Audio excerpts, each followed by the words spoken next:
Halo seribu bibir, selamat datang lagi di channel YouTube-nya Isba. Nah, di video kali ini, karena banyak sekali yang request, banyak sekali yang penasaran, banyak sekali yang kepo banget, bagaimana itu awal mula pertemuanku sama Baharudin? Kenapa itu bisa Kak jadi istrinya Baharudin? Kenapa bisa? Padahal kata itu Baharudin tidak ada kerjanya, soalnya karena sakit, soalnya karena kasih bagaimana-bagaimana. Tapi tetap gak bertahan sampai saat ini, sampai 2 anakku sekarang. Semua penasaran bagaimana itu awal mula kisah bertemunya Isba sama Baharudin. Pokoknya ini kisah cintaku sama Baharudin, kisah cinta paling mengalahkan gitu, kisah-kisah cinta yang itu paling kita kira itu kisah cintanya tuh Romeo dan Juliet itu lebih bagaimana? Lebih bagus saya kisah cintaku sama Baharudin. Penasaran awal mulaku pertama kali ketemu sama Baharudin? Nah, sebelum nonton videonya jangan lupa subscribe, like, dan komen. Dan jangan lupa nyalakan tombol loncengnya biar kalian tidak ketinggalan video-video terbaru dari istrinya Baharudin. Nah, jadi begini ceritanya. 4 tahun yang lalu tuh sebelum saya menikah Baharudin itu, saya adalah gadis yang sangat lugu, jarang bergaul, rajin di sekolah, berprestasi, jadi rebutan cowok-cowok di sekolahku. Kau kira gak itu bilang bukan Isba begini-begini modelnya, tidak rebutan kau dulu di SMA. Hei, salah aku sayang. Dulu semua kakak-kakak kelasku semua antri mau jadi pacarku, cuma saya semua tolak. Alasannya tuh kenapa suka nalabrak kakak kelasku, karena mereka semua iri. Lihat begitu kakak kelas biasa begitu. Kalau ada begitu ada dari kelas digombal sama kakak kelas, sirik biasa begitu, tanpa nalabrak nih kayak apa. Nah datangi maka apa, nah bilang jangko genit apa. Itu semua kakak kelasku, nah dari anak-anak basket, dari semua itu yang terkenal semua di SMA aku itu semua itu begitu, semua itu jatuh cinta sama Isba. Tapi Isba pilih-pilih merek juga sayang. Saya tidak asal mau ada di dekat kak, mau lagi asal mau dekat sorry jual mahal kak dua SMA. Baik kamu bagaimana cantik itu SMA. Maka itu Baharudin itu beruntung sekali itu bisa dapatkan kak, beruntung sekali. Karena dulu waktu SMA dulu rebutan kak, cewek paling rebutan di sekolahku. Sampai-sampai tuh semua sampai-sampai tuh kakak kelasku yang itu semua anak-anak geng-geng motor, geng-geng mobil semua itu begitu. Kok pulang ke sekolah itu semua itu antri semua itu berlomba-lomba. Mau jemput kak selalu kalau mau kak di sekolah, mau antar kak pulang ke rumah kalau pulang sekolah. Tapi tidak mau kak. Diiming-iming kak mobil kerennya, diiming-iming kak motor besarnya. Tidak terpengaruh kak, tidak mau kak. Tidak mau kak. Karena saya tuh walaupun biar sebanyak apapun itu hartanya itu orang, apapun itu, kalau memang bukan dia tipeku, tidak mau kak. Rebutan kak dulu. Tanya mau ke semua teman-teman sekolahku, yang kenal teman-teman sekolahku. Bagaimana dulu Isba waktu sekolah. Pasti mereka semua bilang, oh iya memang dulu itu rebutan dulu itu. Sampai-sampai so dilabrak sama kakak kelasnya. Baik kan kok? Dan saya juga dulu tuh pernah punya mantan pacar di sekolah yang tidak bisa saya lupakan. Inisialnya F. Panggil saja dia Faisal. Halo Faisal, apa kabarmu saat ini? Tidakkah kau sekarang tertarik melihat? Lihatlah Faisal, mantan pacarmu ini yang makin seksi, makin baheno, walaupun sudah beranak 2, walaupun sudah bersuami. Pasti ketika kamu lihat saya sekarang ini, pasti kamu menyesal telah memutuskanku. Siapa suruh kau dulu selingkuh dengan sahabatku sendiri? Misalku sekarang tuh lihat mantanmu tambah cantik seperti ini. Jadi jangan heran. Itu Baharudin itu tidak aja bapaknya. Dibandingkan sama mantan-mantanku, aduh, dari yang wajah-wajah blasteran, wajah kayak opa-opa Korea sama itu sudah tanya kok semua itu yang pernah jadi mantan pacarnya Isba. Pasti nonton semuanya. Nah, singkat cerita, tamatlah saya sekolah. Setelah Isba tamat SMA, pasti ada keinginan untuk lanjut ke jenjang yang lebih tinggi lagi, yaitu bangku kuliah. Nah, karena semua teman-temanku semua letting-lettingku sibuk semua urus pendaftarannya untuk masuk kuliah. Saya belum apa-apa karena belum ada kepastian dari kedua orang tuaku. Makanya saya berani langsung bilangin, Mak, Pak, mau lanjut kuliah bagaimana ini? Karena saya mau jadi orang yang sukses. Saya mau membanggakan kedua orang tuaku. Karena saya ini adalah seorang perempuan yang punya segudang cita-cita. Mau kak jadi pramugari, mau kak jadi pegawai bank, mau kak jadi ini, mau kak jadi itu. Karena mau kak banggakan kedua orang tuaku, mau kak jadi orang yang sukses. Mau kak balas bentuk kebaikannya, balas budi kak ini ceritanya ini sama kedua orang tuaku. Karena sudah nak kasih lanjut, maka nak kasih tamat, maka sampai SMA. Tapi setelah saya bicara sama kedua orang tuaku, pertama itu saya bicara sama mamaku. Dia bilang, tanya bapakmu. Dia kau tanya bapakmu, bicara mau sama, mau kau gak kasih lanjut kuliah atau tidak. Nah, akhirnya saya memberanikan diri karena kebetulan itu saya langsung ada WA. Suamiku jangki lupa kasih makan ayamku. Si mata ayamnya tuh mana? Heran kau orang lagi curhat. Lupakan dulu Baharudin. Nah, lanjut. Nah, bicara maka sama bapakku. Setelah saya bicara berpanjang lebar jelaskan ini tuh saya mau begini. Bapakku tidak setuju kalau saya lanjut kuliah. dia langsung, kalau saya langsung menikah karena kebetulan ada keluarganya dari bapakku itu sudah dijodohkan kak dari kecil. Dengar kok nak, Isbah sudah dijodohkan dari kecil. Sudah dijodohkan kak. Ada mau jodohkan ke keluargaku katanya. Orang kaya keluargaku. Maka dijodohkan sama. Tapi saya tidak mau. Saya tidak mau apa itu karena masih mau ke kuliah, masih mau ke sekolah, masih mau ke nikmati masa mudaku. Masa semua teman-temanku semua kuliah apa begitu, semua begitu, masih nikmati masa mudanya, masih bisa pergi senang-senang apa begitu. Saya langsung menikah. Kan intinya kalau menikah kan nanti begitu pasti urusannya itu urus suami kak, urus anak begitu. Tidak mau kak sama sekali. Tidak mau kak, sampai-sampai menangis, sampai-sampai marah karena sampai-sampai marah kak sama kedua orang tuaku. Kenapa mau kak langsung nak kasih menikah? Kenapa mau kak langsung nak kasih kawin? Padahal saya ini masih mau kak kuliah. Mau kak itu wujudkan itu cita-cita aku, karena kalau sukses kak nanti enak tuh jika kedua orang tuaku. Tapi kenapa mereka itu berdua itu langsung mau kak nak kasih menikah? Saya tidak terima. Kalau memang apa tujuannya begitu mau jika anak jodohkan sama orang, walaupun keluargaku sendiri, kenapa pak pikir anak kasih sekolah, ini kasih putus sekolah maka saja.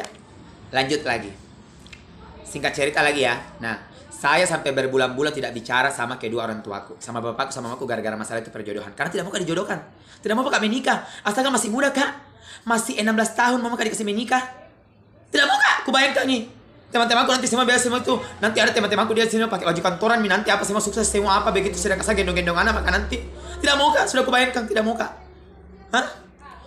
Hampir kak itu 2 bulan lebih tidak aku bicara sama kedua orang tuaku. Ayo kita pakai ini tetangga seribu di luar ya. Orang lagi neneknya begini curhat-curhat cerita-cerita, lagi sedih-sedih ini cerita atau misalnya mak gosip terus. Heran kak Ji, ada yang itu suara itu tetangga seribu bibir. Enggak lah mereka, tidak ada saja. Nah, ributnya astaga. Nah, tapi setelah itu saya punya pilihan lain. Daripada saya dikasih cepat menikah sama kedua orang tuaku. Saya lagi bicara sama bapakku. Kutanya, bilang, Pak, mau kak pergi di kota kerja? Mau kak cari kerja di kota? Walaupun tidak bisa kak lanjut kuliah, tidak bisa kau kasih lanjut kak kuliah, mau kak cari kerja. Karena mau kak jadi orang sukses, mending piwa kak dulu kerja. Walaupun ini apa di istilahnya sakit hati kak gara-gara tidak dikasih lanjut ke sekolah, karena semua teman-temanku semua kuliah semua, bisa tidak daripada tinggal saya menganggur, mending kak kerja di kota. Kebetulan ada omku di kota, natawari kak pekerjaan. Dan daripada tidak ada yang bikin di situ di kampung, amin datang mau ke sini di kota. Datang mau di kota di sini, aku kasih kerja kok, cari aku pekerjaan, tinggal di rumah kok juga.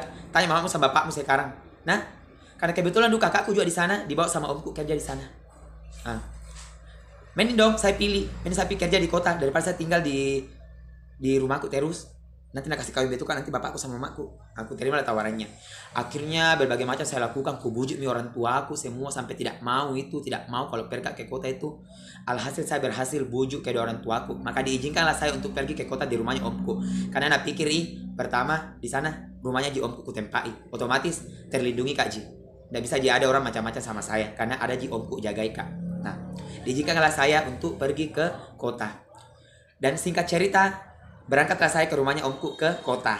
Nah, dengan bermodalkan nekat betul kak pergi ke kota untuk pergi mengadu nasib. Nah, berangkatlah saya. Pamitlah saya kepada kedua orang tua saya.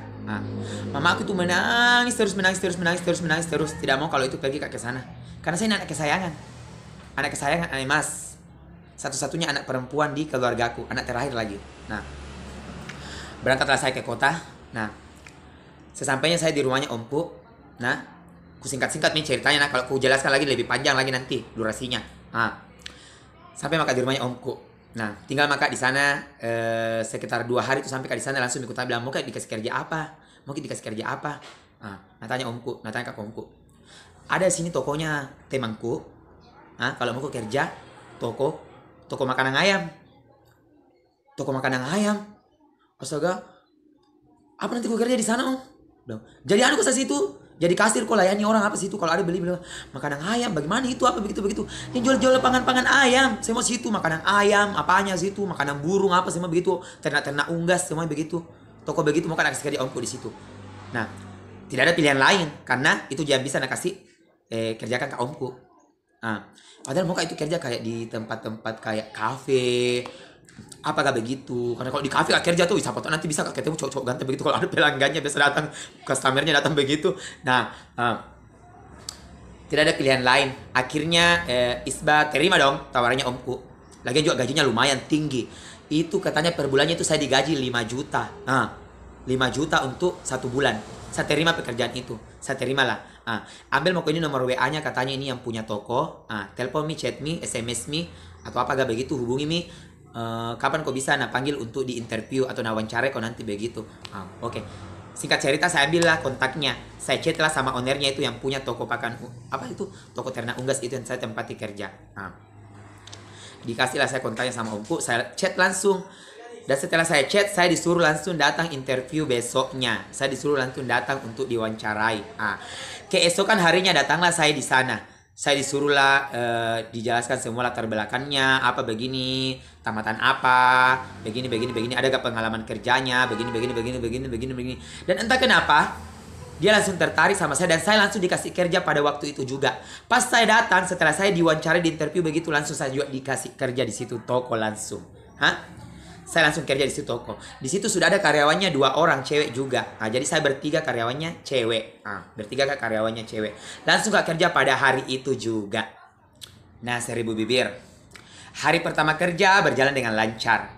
Saya sangat menikmatinya, tidak ada kendala, tidak ada rintangan karena pekerjaannya juga gampang, simple, bosnya juga baik, bosku juga baik sama saya, teman-teman kerjaku juga ya baik juga sama saya, tapi tidak ku tahu di belakang. Biasa orang begitu baik di depan tak buruk di belakang lah, whatever lah. Tapi kalau kurang sih baik-baik semua itu teman kerjaku. Nah, kerja saya di hari pertama, saya sudah bisa kuasai sedikit apa yang nama-namanya ini, makanan ayam apa semua begitu, makanan burung apa semuanya begitu, saya sudah bisa kuasai.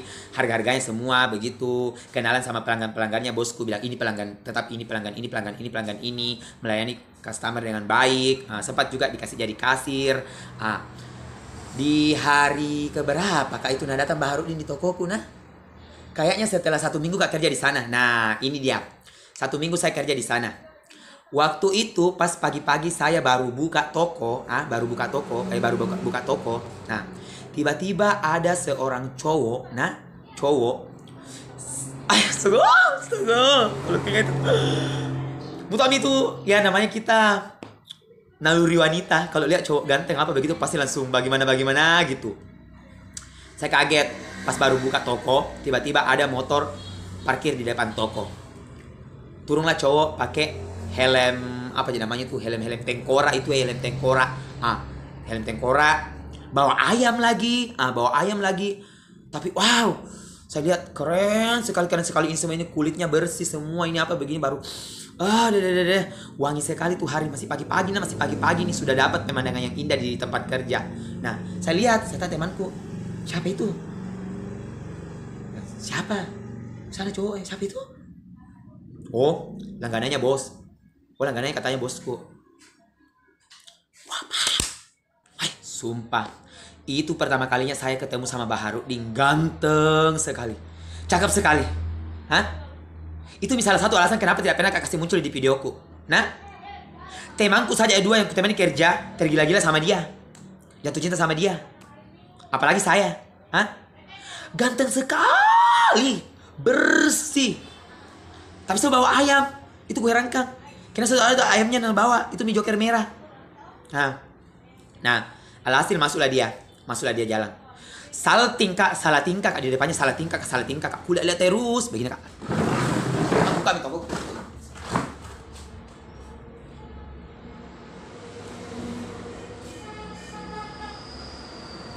Kira-kira seperti itu lalu ekspresi waktu pertama kali dia masuk ke dalam toko. Waktu pertama kali kak buka itu toko pagi-pagi sekali. Nah, masuklah dia.